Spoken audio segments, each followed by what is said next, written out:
Welcome back to the Life Well Balanced podcast, where we explore the connection between body, mind, and spirit, and how everyday habits can help us live longer, healthier, and more balanced lives. In this episode, we sit down with Dr. Dana Cooper, founder of In Harmony Functional Medicine and one of Florida's leading experts in gut health and holistic wellness.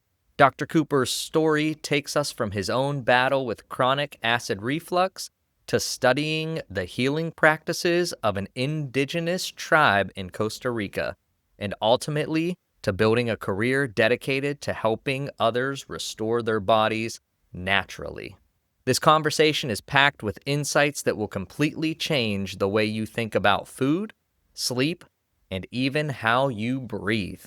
In this episode, we cover why your stomach is at the center of your energy, sleep, and emotional well-being, how hidden sugars and processed foods hijack your body and what to look for on the label, how intermittent fasting and natural resets can reduce inflammation and extend your lifespan, how deep breathing can activate digestion, balance your nervous system, and improve your brain health, how spiritual grounding, service, and gratitude play a role in whole body healing.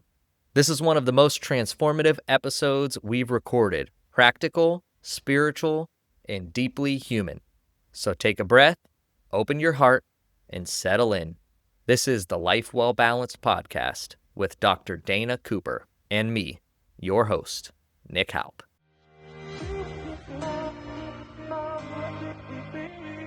This episode of the Life Well Balanced podcast is brought to you by Life Force Healing.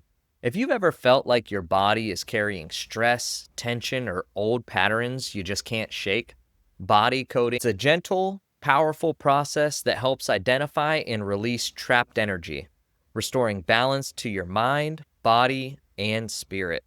Life Force Healing is here to guide you toward realignment, resilience, and renewal. Because when your energy flows freely, you live freely.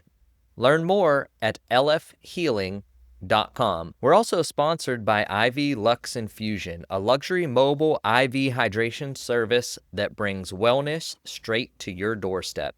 Whether you're recovering from a long weekend, preparing for peak performance, or just need a boost, their licensed medical professionals deliver hydration and nutrients tailored to your body's needs.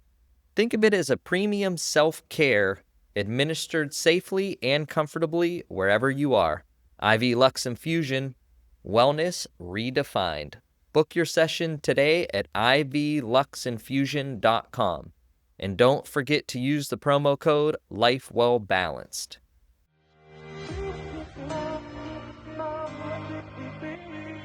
Dr. Dana Cooper, it's good to see you, man.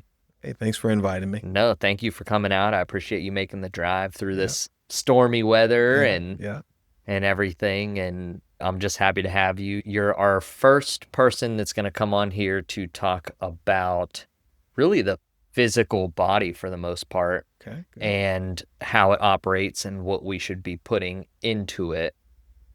And how we should be treating it and stuff. So I'm very excited about it. But I want to start with acknowledging you, because I saw you do a presentation. That's how we met. And it was just in alignment with a lot of the stuff that I've been researching and looking into. And you're a great presenter, and you presented all of the information very well to where anyone could understand it.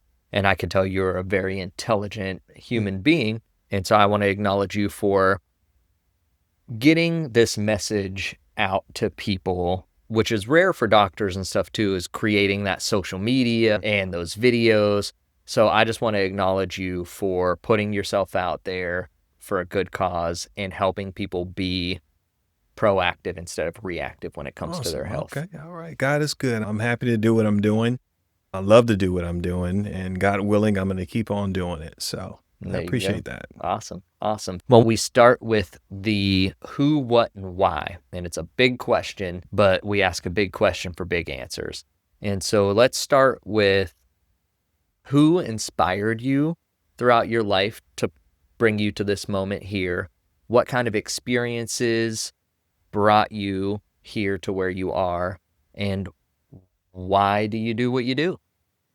Okay, all right. That's a good question. I believe for me, I actually started my journey personally. I was having a lot of health challenges at a very early age, in my early 20s.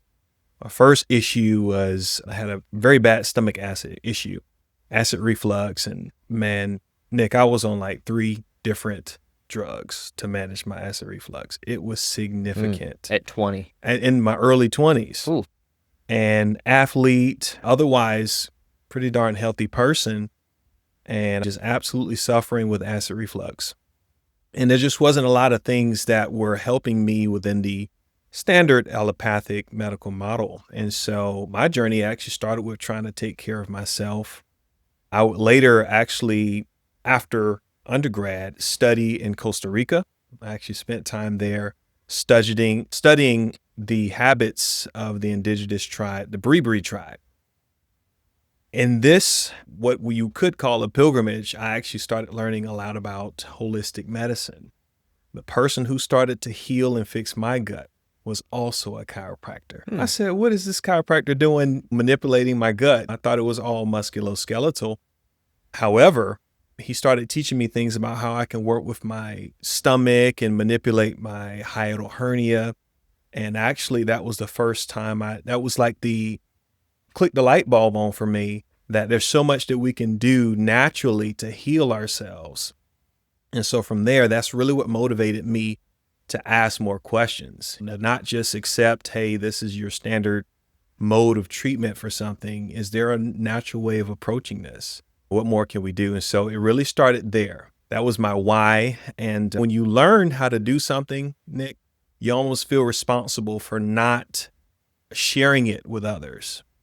You can't unhear the things that you hear in conversation when people are saying, hey, I'm dealing with this.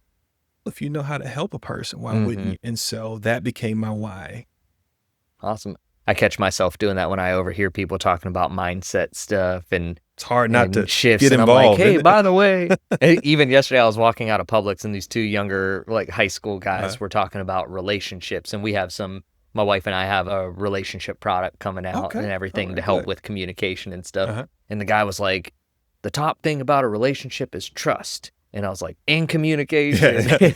That's great. I think it's funny. We had a woman on here a couple of episodes ago that does energy healing and cleansing. And the person that started the company that she got certified in was a chiropractor too, and it was energy stuff. So that's interesting. You chiropractors are starting to expand your realms a little bit, huh?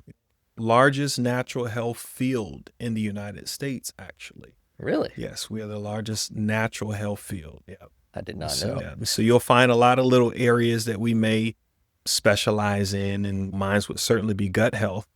But yeah, we have a lot of different little things that we can help manipulate. Okay. Yeah. I want to talk about gut health, but can you tell us a little more about the indigenous people that you studied and what you learned from them? Sure. In this time that I got to spend in Talamanca, Costa Rica, there was a couple tribes that I met, but the Bribri tribe really gave me a unique experience because I got to spend a little bit of time with them. Now you have to hike to get to them. So what does this tell you? If you have to hike to get to these folks, that also tells you that they believe so much in their way of life that they will live 2 hours away from an ER. So this means that they're fully immersed in what they believe. That's one thing that caught my attention immediately. Access to get there was not easy to get there or to leave. And I think that kind of teaches us a lesson in life too. Whenever you're going to do something, you want to go all in. You want to give it your all and your best. These people, they're all in on their land. They're living off of their plants. They grow all of their own herbs. All of their medicine is in their backyard. And so if it wasn't for a traumatic fall or maybe the wrong snake bite, these people live to very long ages. They're actually a blue zone. So where you'll see most of the high density of centenarians in this area. And they're beautiful people, but also it's not always just what you put in your body, but it's their pace of life. And I think that's something that you can probably concur with.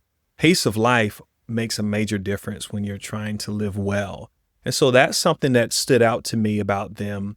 Every blue zone has like their own high antioxidant food. And so for them, it's the cacao bean. So to this day, you'll see me eating and chewing on cacao beans and all those things. And so those are some of the things that I thought really stood out to me about the experience. But it's one of those things that, kind of like I said a moment ago, some things you don't unsee, and it's stuck with me thus far for my life and my career. You're not the first person to bring up blue zones today. Yep. So that's okay, good. That's funny. I partnered with a nonprofit company, and the CEO is actually in Japan right now in a blue zone with the people that run the blue zones out there, right. studying them. And at some little like conference kind of thing where they get to ask questions and stuff like that. So she's out there right now. So I think that's just awesome. If you haven't checked out the Live to 100 Blue Zone documentary, highly recommend it. Eye-opening stuff. And I like that it's a way of life, not just the nutrition. And it's that socialization piece, that communication piece, that purpose. Because what I've seen too is you have places like in Italy that have some blue zones, and they're still eating pasta and everything, but it's not the pasta that you're getting. Certainly not our pasta here in the United States. Yeah. So let's talk about, and we might make some people mad here, but let's talk about stuff that's in our food. Okay. What do you see as some of the biggest hindrances of the stuff that we're eating here in the United States? Yeah. So certainly going to be processed food. There's this major emphasis that was put on processed foods, typically during war times when you see it. So during the Vietnam War, our country especially made this huge emphasis on processed foods. Why? Processed foods are convenient. They don't cost us as much. We can preserve them for longer periods of time. Something I share that just about everything I say is that we were eating for a period like we were at war. And we're still eating that way. We're still eating the MRE diet. That's what it is. The MREs, we're still eating like that, but we're expecting to get peace in our body. And so for me, when I think of the issues that we have in our food, comes down to some sort of emphasis on convenience. And so that convenience, you can go into anything with that. That's how we've changed the composition of wheat. Gluten's been in wheat since day one. Right? Yeah. We've always had gluten, but we've actually changed the composition of wheat so that there's more gluten or there's distorted gluten. So now you have all of these gluten sensitivities. And so everything comes down to some sort of model of overemphasis on convenience. And so for me, it's always going to be processed foods, high starchy flours, and sometimes the oils that we consume. If we just got rid of those three things, that can make a major difference. But everything that I run into has to do with some sort of, hey, I need to get here fast, or I need this to last in my cabinet for a couple months, and nothing should. And then what I see too is people are like, I try to eat healthy and then my stuff goes bad. And it could be an expense for a certain person. Yeah. And it is expensive to eat healthy. And then we've tried to grow our own food and stuff here too, but Florida's just so hard to grow stuff. Harsh. It's harsh. It's here. I'm fighting bugs over here. I'm fighting raccoons over there. It's like we had lettuce for a little bit and then it got infested with bugs. And if there's one, let's say three. Okay. If there are three things that you can tell someone listening right now of what they can do to change just a little bit of how they're eating to eat a little bit better, what would three of those things be? That's a good one. Okay, so I'm going to start off with having a plan. Okay. Because if you did not plan on what you were going to eat, you're left to the elements. That ties in, don't go to the grocery store hungry, yeah, so right? there you go. And that's what they say. They say, don't show up to the grocery store if you're starving, because you're probably going to make decisions that you wouldn't make if you weren't starving. So having a plan, I like to recommend for people to meal plan on a couple days out of the week. And so if you do that, then you're a lot more likely to make better health decisions. Another thing within diet, I would say, is, in addition to getting rid of processed foods, I would say consider what you're drinking too, because high fructose corn syrup has been snatched out of some of our drinks, and That's been going on for a long time, and it's spiking our blood sugars and things like that. And so I would say also consider you're not going to beat out water. Anything else that you're drinking is some sort of manipulation. And so you're not going to beat out water or coconut water and things like that. The next thing that I would consider is my sleep. When we think of sleep, a lot of people don't associate this, but sleep actually is going to dictate your hunger hormones. If you have a dyskinesis with sleep, or your sleep is not in sync with circadian rhythm, right? Sun going up and down, this is going to change your hunger hormones. You're going to find yourself being hungry earlier than you should be, or maybe you lose your appetite when you should have it. And so sleep is one of the most powerful modalities for health, and it's pretty darn cheap, I'd say. I didn't know it was tied to your hunger and everything. That's interesting. Yep. 100%. So are you hungry all the time now since you have a 6-month-old baby? No, because I use another really good modality, another cheap one, fasting. So fasting, when I put people on a fast, they're surprised because they're thinking, oh, Dr. Cooper wants me to starve. When the truth is, after those first couple of days of doing a certain kind of fast, maybe an intermittent fast, the hunger starts to dissipate a little bit. And they realize I'm not nearly as hungry as I thought I would be. And it's one of those things too. I don't know if you've ever noticed, the later you eat, the hungrier you'll be in the morning.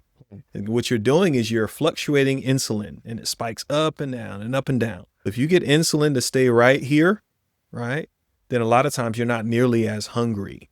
You're much more satiated and satisfied. Interesting. Yeah. We have a cookbook, and we follow this woman's Instagram.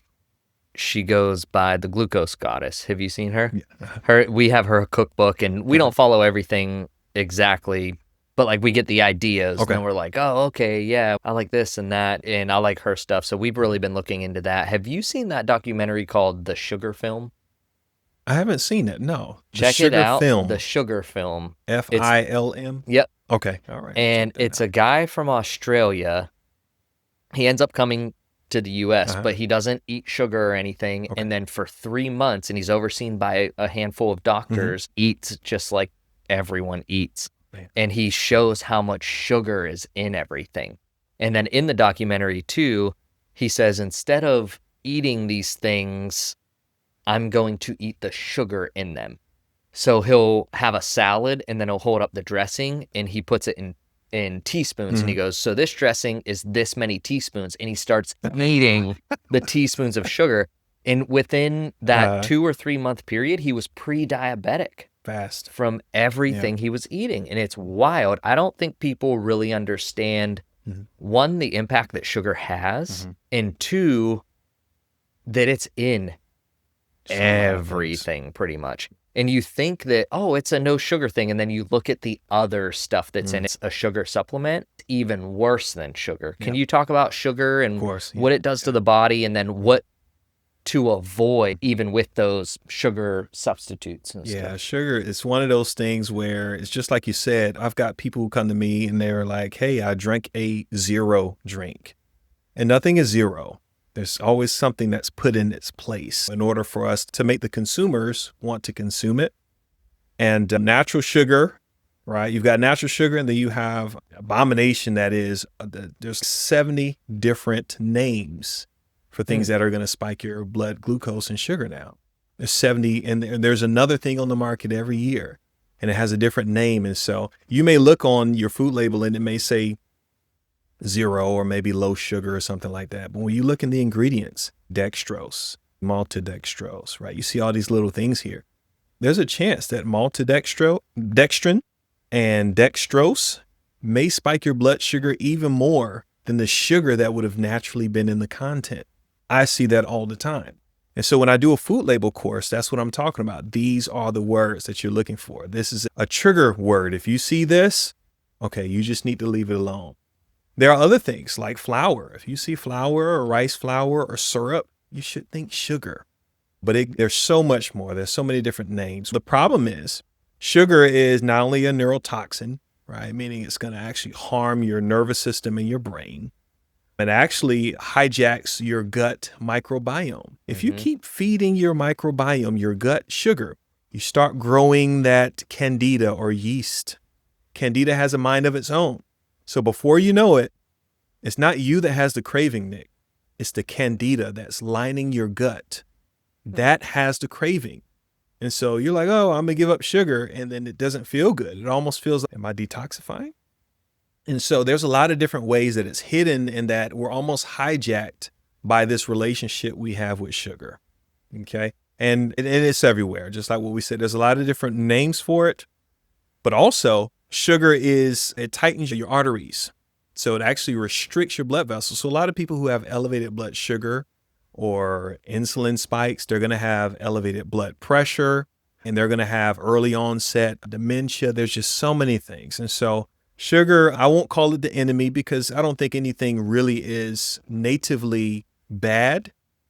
But I do think it's the overconsumption. I think it's the idea that we're trying to hide it from the consumer. Let's talk about nutrition and dementia. Yeah.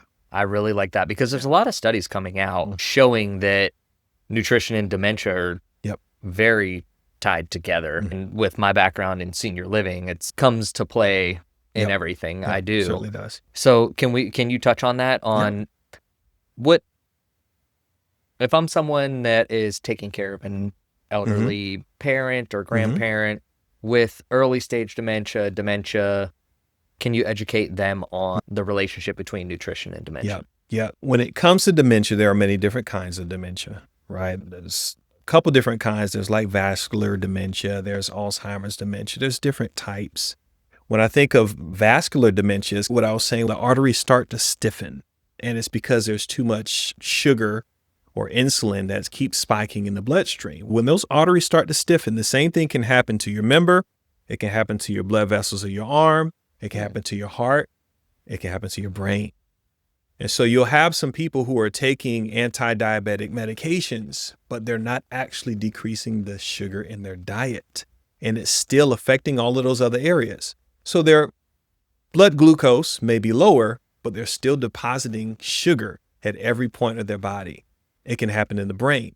And so if we're talking about vascular dementia, there's 100% a correlation between long-term hypertension, elevated blood sugar, and vascular dementia. So one of the things I would like to do is get sugar in all of her names out of a person's diet. The next thing I want to do is I want to help them to deflame. So if there are certain food items that's causing inflammation in their body, you have to identify what those things are. A lot of times it's the oils, right? Sunflower oils. It could be different if you have an intolerance to a thing, certainly. But the standard ones are typically going to be your peanut oil, your seed oils, vegetable oil, not to be confused with real vegetables, your canola oil. So all of these things, they're playing a role. And so if this is in your diet, your chance for dementia is higher, vascular dementia. And that's just one of the dementias. There's many other, and they all have like an area that we can influence in a good and a bad way. So what are some ways that you can, when you work with your patients, that you help get that sugar out of their system? Do you just have them cold turkey, no sugar, or is there certain practices that you have them put in place, or what do you do? We've got a couple different systems. I do have a challenge called the Waist Watcher Challenge, and I put people in a group. I give them a diet plan based on their lab work and supplements based on their lab work that we find in a really good, thorough evaluation. I may give them a diet plan, but that also means that you've got to help a person cook, right? Just because you say, hey, go eat this, that doesn't mean that it translates to, I know where to find this in Walmart, Publix, Aldi, right? And so we create a system with our health coach. I have a health coach associated with my clinic. We create a system whereby they check in with them and they make it more practical. Hey, Dr. Cooper said, do this. This is where you can find it. Have you tried this? Have you tried cooking it this way or preparing it this way? And so those are some ways that we make it more practical for people. It's certainly hard to just jump off of a thing. Coming off of the thing, cold turkey sometimes is not incredibly easy. And so people, they do need an early period where they're, hey, I'm backing off of, if I ask you to intermittent fast, we're not going to jump straight to 18 hours. Maybe starting off at 15 hours. Hey, just don't wake up and grab a bite in the middle of the night. Okay, we're good there. All right, let's extend it 30 minutes. Okay, all right, in another week, we'll extend it another 30 minutes. And so you want to walk a person through that phase because guess what? When you start cutting that sugar back, not only are you hungry, but your gut bacteria, the nasty gut bacteria, they're all starving too. And then the so hanger kicks in. That's, yep. And then you get upset and you ruin your Right? relationships. I'm a hanger monster. Yeah. I'll come home sometimes and my Yeah. wife just goes, let's get you something. Yeah. Let's So let's talk about the gut. I know that's Sure. an area of expertise for you. And it seems like your clinic is very hands-on and you don't hear that very often. It's really good to hear. And do you want to talk about your clinic a little bit and then the gut, or do you want to talk about the gut, tie in your clinic, or what do you want to do? So yes, so my goal in, let's see here. So my goal right now is to help people to balance their gut. I already told you what my experience was like coming through healthcare and the things that I felt like I needed that I just wasn't getting. My goal is to change that for people. My goal is to get people to balance their gut. And if you've ever heard a person use the term gut, it doesn't have to be associated with the flabby thing that, mom or dad has here. Your gut health is actually the lining of your intestines and your GI. My goal is to help people to optimize their gut. In doing so, people lose inches off their midsection. People sleep better. They come off of a lot of the drugs that they previously didn't need. Also, when we're talking about the gut, don't know if you know this, 92% of your serotonin we're getting from the lining of our gut. Your serotonin and dopamine doesn't come from the brain. It comes from the gut. So if you find yourself in this spindle of taking these SSRIs, serotonin reuptake drugs, then maybe you're not getting the appropriate serotonin from your gut. So the gut is such a rich place for healing. And I have firsthand experience of how when you change that, if I can change that atmosphere, we turn on your healing, you sleep better, and you just live better. And I think you're nicer to each other too. Yeah. What's that do for your energy? How does that look? It's huge, right? If your gut is not well, you're not sleeping the way that you'd expect. If anybody's ever had Montezuma's Revenge and you're just rolling over, you're like, oh my goodness, you got diarrhea. There's nothing like a bad stomach day. There's some bad days out there, but when your stomach is not in a good place, it wrecks everything. It wrecks your skin. It wrecks your sleep. It wrecks your metabolism. Everything can be related to gut health. And certainly energy is huge because when you fix the gut, you get your energy back. You get your neurotransmitters back. And then you can absorb nutrients more effectively. I have some people who've been in my clinic and they lay down on the table. They got Tums falling out of their pocket. Tums. Some providers would just throw caution to the wind. Okay, all right, let me grab that for you. Or maybe they'll pop it in their own mouth. I don't know. Yeah. Me, Mr. and Mrs. So-and-so, you've got Tums falling out of your pocket. What's going on? And they may say, I've got acid reflux. Light flicks on again for me. So if they're taking Tums and they don't have enough stomach acid in their stomach, I know that they cannot have enough iron because you're not going to absorb iron without stomach acid. I know that they're not going to have enough calcium. I know they won't have enough vitamin D or B12. All things that could be related to your energy. So that's why your stomach is so important for me to balance it. We watched a cool documentary on gut health too that was just wild. It's just like, man, you start going down a rabbit hole of health and then you're just like, now I'll look at stuff and I'm like, I don't think I want to eat that. It could be a scary place it. because the information that you get is not always consistent. And now information is just, you can get from anywhere. The loudest voice. There you go. And then people already have a classic distrust with health professionals oftentimes because of stigma. And so I do believe a part of the journey is a self journey, looking in identifying what are my triggers, doing an elimination diet, all of these. Okay, what is my trigger? And it's not always the same for everybody. Yeah. Sugar is though. Sugar is. We don't need too much of it. When we cut out sugar, I felt incredible. Yeah. I felt so good. Can you give me 3 things someone can do, a normal person working on taking back their health, that they can do to help treat their gut? To help to treat the gut? Yeah. Okay, all right. So one of them is going to surprise you a little bit. One is deep breathing. Yeah, deep breathing actually, and hopefully we get an opportunity to do this a little bit, but deep breathing actually will help you to secrete stomach acid to start breaking down your food. Okay, so that's one thing. Another thing that I would say would be fasting. Fasting is the cheapest, most powerful tool that you could use. Anybody can get their hands on it. And what it does is it resets the gut at about 12 hours. 12 to 14 hours is when your gut actually has its master reset from all of the chemicals and the Dunkin' Donuts that we gave it the day before and all that stuff. And then another one is actually motility. So moving is huge too. Sometimes I have some patients who, in addition to dietary change and all that good stuff, I have some patients who are just too sedentary to influence their stomach to start what's called peristalsis, right? Stomach motion. And so you could be doing all the right things and be sedentary and still have gas, reflux, bloating, and all of these things. And so I'd say these would be 3 practical things that you can do outside of your diet that you can start doing is moving, deep breathing, especially before a meal, and certainly would be fasting. These are free.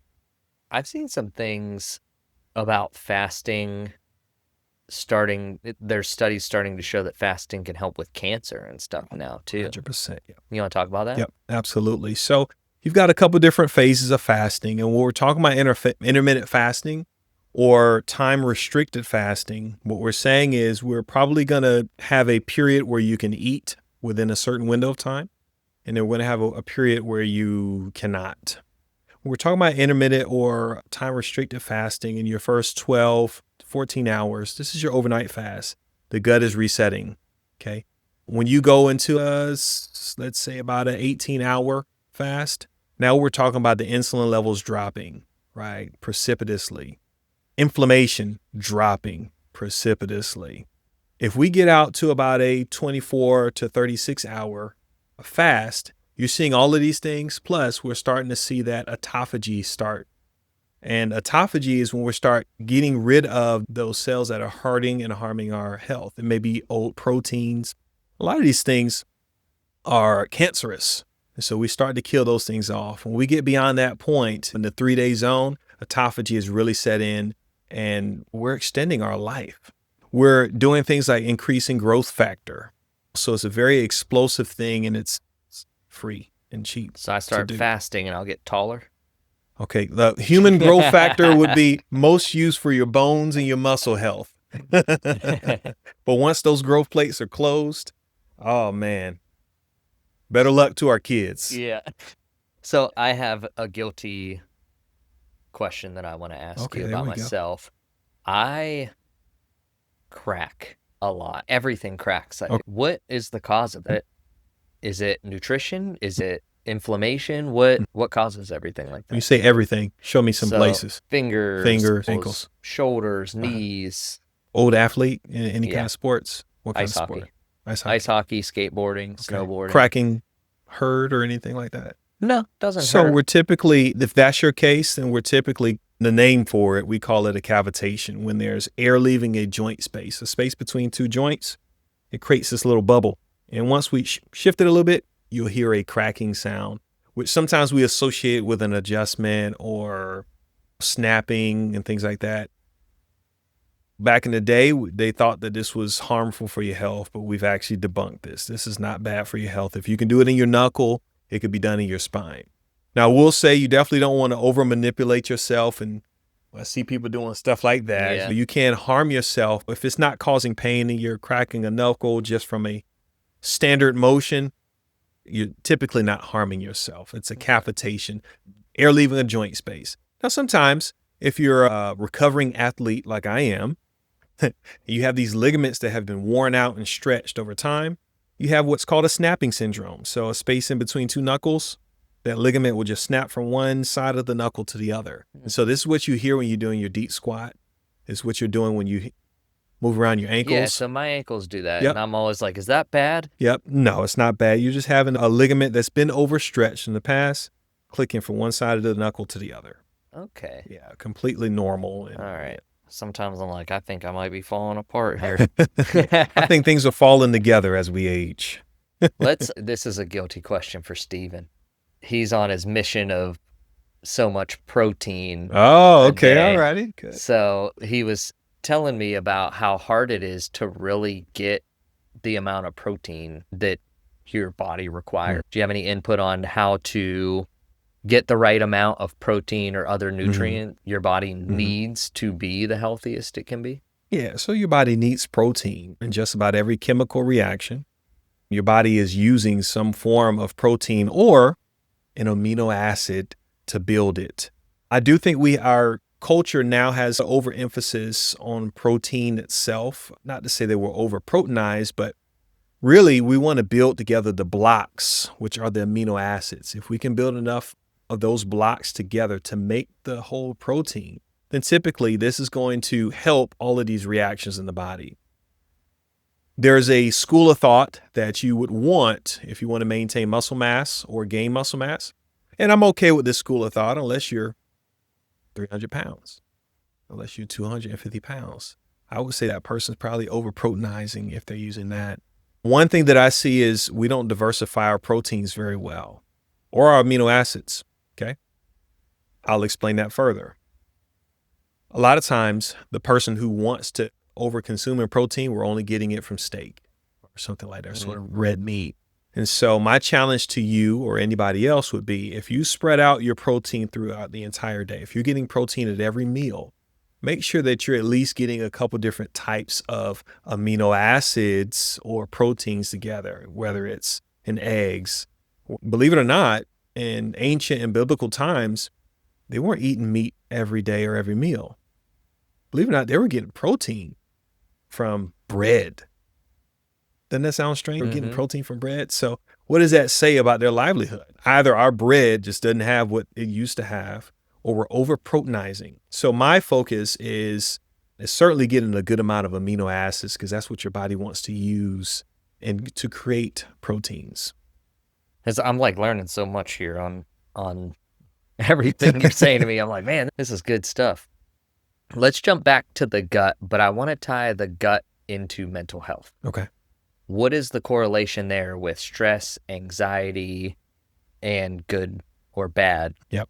So the first antidepressant was an antibiotic. Right. It was an antibiotic. They were giving the person an antibiotic, and somehow it actually worked as an antidepressant for that person. And this is when they realize our bacteria, the lining of our gut, plays a role in our mental health. Now, we're not treating people with depression with antibiotics now, but now we have a great understanding and appreciation that the network of bacteriums that you have in your gut and in your environment, if you've ever heard of gut flora, they actually play a major role in your actual mental health. Outside of just overall malaise and not feeling well, if your stomach is well, your gut is responsible for the majority of your serotonin, your dopamine. It plays a major role in these neurotransmitters that actually gives you happiness and satisfaction. It also plays a role in your melatonin. And so if you want to sleep well, these are all the reasons why you need proper and healthy gut health. And I heard you shouldn't take melatonin to go to bed. Should you? Is that one of those things where it's like you could or don't? Or... I'm not really an all or nothing kind of a person. I don't really look at very many things as bad versus good. I would say there are some people who need a little bit of a boost in some of their supplements or some of their neurotransmitters. There are some people who need a little bit of a boost. There's a lot of reasons why that may be. There may be people who have nutritional deficiencies for whatever reason. It could be a drug giving them a nutritional deficiency. It could be stress that gives them a nutritional deficiency. It could be our soil, which is apparently depleted in a lot of the macronutrients that we need. And it's not for me to just tell anybody, hey, you shouldn't be taking melatonin. My goal and job is to identify why you don't have enough. And there are some people who do need a temporary supplement. But it's a supplement. It's meant to supplement other good behaviors, a good diet, right? And then hopefully there's a mean to an end. So most supplements that I would recommend, there are some that are relatively long-term. Most of them that I recommend, they should have an expiration. Hey, you shouldn't have to take this your entire life. This is meant to supplement good behaviors while you can get the Body producing ball rolling back in the right direction. Okay. Yeah. I like that because I think with even a lot of medications, we run into it with our mental health practice too, where people are like, oh, this is what I'm going to be on for the rest of my life, my mental health It's just to issues. get And you it's off like, the top of the no, hill. let's put a plan in place to have you taking these medications for a little bit to get off of it, to get you back to being mentally healthy. Yep. So you were talking about breath work for your gut. You want to run us through something that we should do, you said, before we eat? Sure. Or Yeah, just absolutely. anytime, or- Anytime. You always, I'll tell you what I do. Okay. Some of the ways that I have maintained my mental peace and mental health. One of the ways, besides praying and fasting, is deep breathing. Deep breathing is huge for me.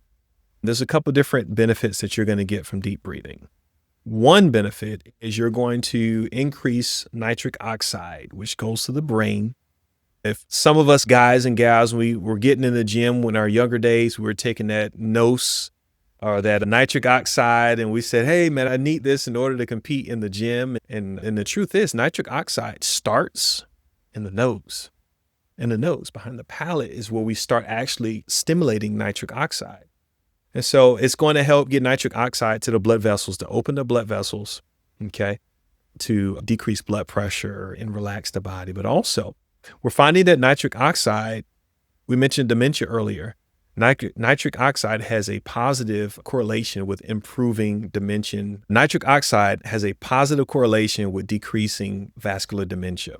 It's called ENOS. And so there's so many different benefits that we get from deep breathing and getting the nitric oxide.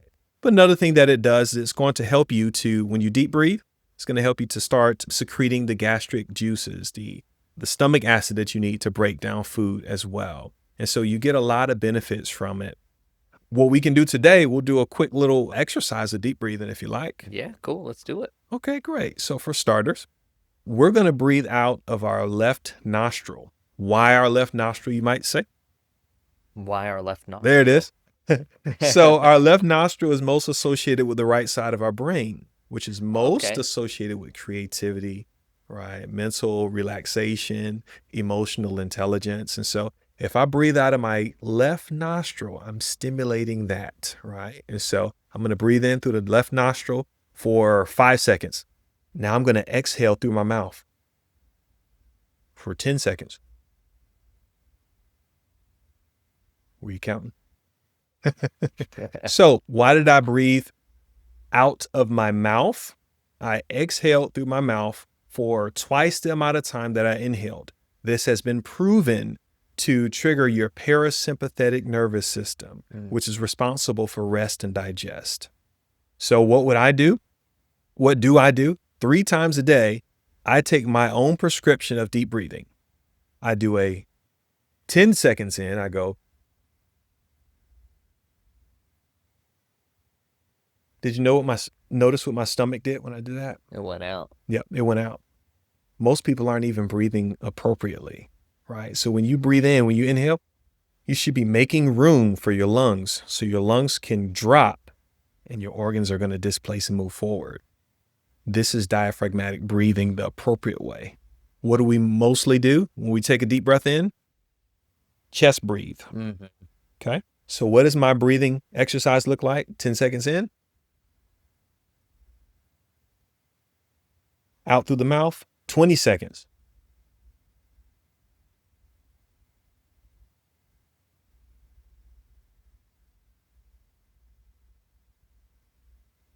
Listener, if you're a person who could not do that, maybe you didn't breathe in completely in those first 10 seconds, so you didn't have enough to exhale for the next 20 seconds. Maybe there's something that's clogging up your nose. Maybe there's some sort of deviated septum and it's hurting your sleep. These are all things that we could easily check on ourselves. This is a pathway that you don't want to mess up. You want this to be your go-to. You want to be able to trust this. If you're in between one meeting to the next meeting, you do what I do, breathe in one way and then out the other way. I do this for 5 minutes straight when I'm going from one meeting to the next. And I'm willing to bet you, after you've done this, you feel better. You're a whole lot nicer to people around you. Your blood pressure's coming down. You're ready to rest and digest, okay? And you've actually dilated your blood vessels so that you can relax. This also stimulates your vagus nerve. Heard of vagus nerve stimulation? Mm-hmm. If we want to take this to the next level, so I've already showed you the nostril that we're going to use.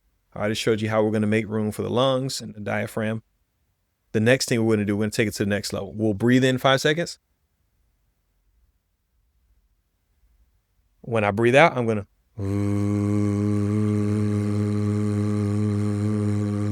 the same amount of time. And what we've proven, we can get 3 times the amount of nitric oxide just by adding the hum to this activity. If you do this, you will be happier. You'll be nicer. You'll probably have a more life well balanced as well. That leads us right into my next question, which is perfect. What does a life well balanced look like to you? It's a moving target, if I'm being honest with you. I think we have this perception that balance is easy, right? But I think balancing is an act, meaning you're always in the act of rebalancing. You have different things that happen in life. And I think what happens is we get frustrated when things are not the same as they were. And we're just trying to keep things afloat. And so there's a couple of different ways that I would say that I nurture my balance. One thing is I'm always doing something that I love. I don't do a great deal of things that I don't believe in and love. I'm always serving people. I believe that's important. I'm always connecting to people. I believe connecting to people is integral when you want to have happiness. I exercise.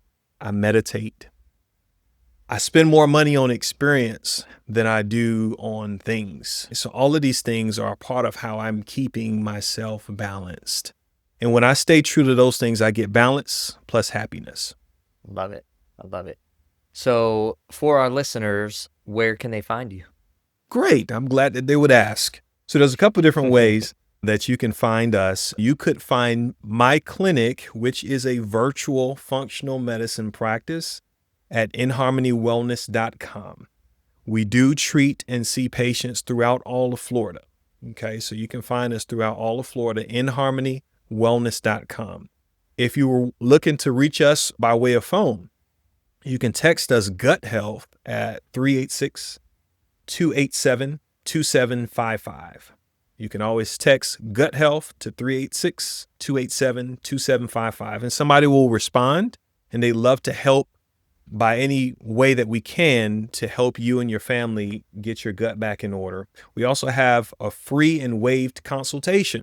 So if you call and say, hey, a consultation, somebody will assist you. They'll give you a phone call and they'll let you know exactly what we do and how we can be of service. Awesome. I feel like we could go for hours because there's just so many more things that I want to keep asking you and everything. Uh-huh. If there is one takeaway that you want listeners to get that we haven't talked about, what would that be? If you haven't noticed on my shirt, it says eat more like Jesus. The actual foundation of all of the principles that I've learned and developed when it comes to balance has been in my faith. We may not have the same belief, all of us, but I can tell you with great certainty that my knowledge, my understanding, my growth as it pertains to balance, I learned all of these things in the Bible. I learned how to manage my relationship with my brothers and sisters. I learned how to fast. I've learned to respect seasons of sowing and to respect the seasons of reaping. I've learned how to be patient. I've learned how to rest, and I've learned how to prosper. And so a lot of the practical things that I've learned have been in my faith and has been in the Word, in the Bible. And if you don't know, the Bible has at least 4,000 years of historical data on how to manage situations, how to manage relationships, and all the things that I've shared. And I would hope that the things that I share would convey that to you today. Awesome. So at the end of every episode, we do a speed round. Okay. And it's called balanced or unbalanced. Ooh. So I'm going to ask you some questions. You're going to say if it's balanced or unbalanced. Okay. You can elaborate more on it if you want. Okay. If we keep moving, that's fine too. You ready? Balanced or unbalanced? Working out 7 days a week. Unbalanced. Oh. You can over work out. You can over exercise. I see it in your gut health all the time. Over exercising can give you leaky gut too. Interesting. Yeah. Balanced or unbalanced? Skipping meals during a busy day. Could be balanced. You're also like, you can skip meals not on a busy day. Waking up before sunrise for meditation. Balanced. I didn't even know that you meditated when I put these questions. Balanced. Blue light exposure before bed. Oh, unbalanced. Please stop the blue lights. You're tricking your brain into thinking that it's beginning of the day. And it's apparent because your sleep rhythms are thrown off. If your sleep rhythm is thrown off, everything else is. We can attest to that. Yep. Use your blue light screen protectors and cut that on your phone. I don't know what kind of phone you have, but shut those off after sunset. Balanced or unbalanced? Coffee as breakfast. Balanced. All right. Listening to your body over your to-do list. Balanced. Resting when your body says stop, even with a packed schedule. Balanced. Micromanaging health data instead of living your life. Unbalanced. Unbalanced. I was curious what you were going to say to that one. Gratitude is a daily health practice. Balanced. Balanced or unbalanced? Coming on the Life Well Balanced podcast. Balanced. All You right. should come here. Let's go.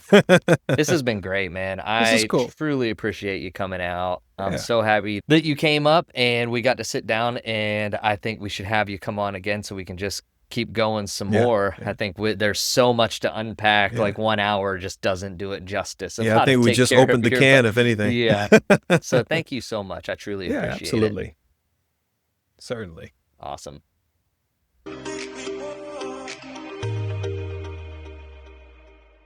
The Life Well Balanced podcast is proudly supported by Cole PR Software Consultants.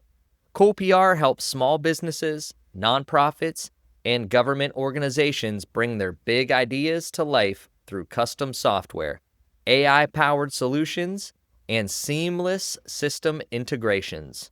Whether it's building smarter workflows, creating secure digital platforms, or scaling your technology with confidence, Cole PR combines global talent with practical delivery to make innovation accessible and affordable. Visit coleprsc.com to learn more about future-proof solutions built for today.